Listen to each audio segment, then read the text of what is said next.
Story 32. An impostor arranged his hair in a peculiar fashion, pretended to be a descendant of Ali, and entered the town with a caravan from the Hijaz, saying that he had just arrived from a pilgrimage.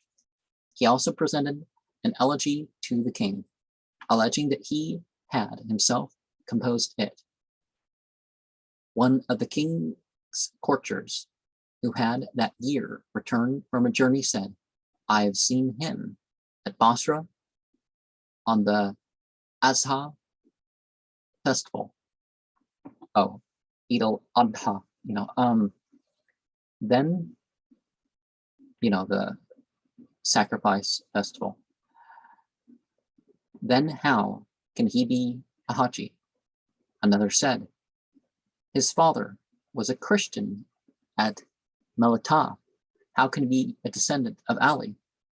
And his poetry has been found in the Divan of Anvari." The king ordered him to be beaten and expelled from the country for his great mendicancy.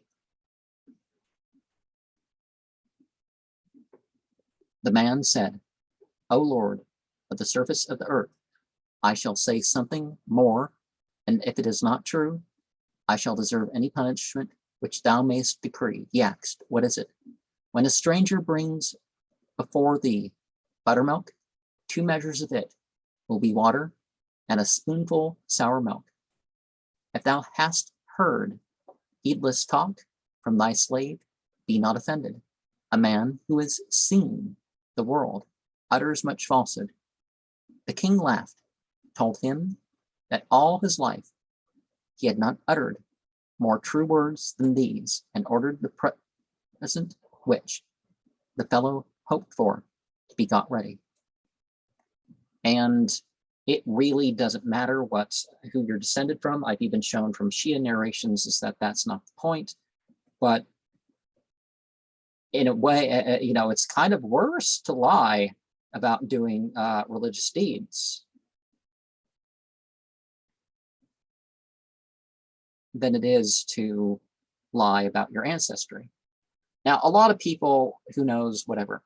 But then again, faith is not something that is just what your ancestry is. Some groups more than others, and certainly some of the descendants of Ali or one of the prophets or whatever, if you look into that stuff, you can find ones that are all over the place in terms of good and bad, enlightened and ignorant. So it's not all mendacity, but certainly we get a different point from that story.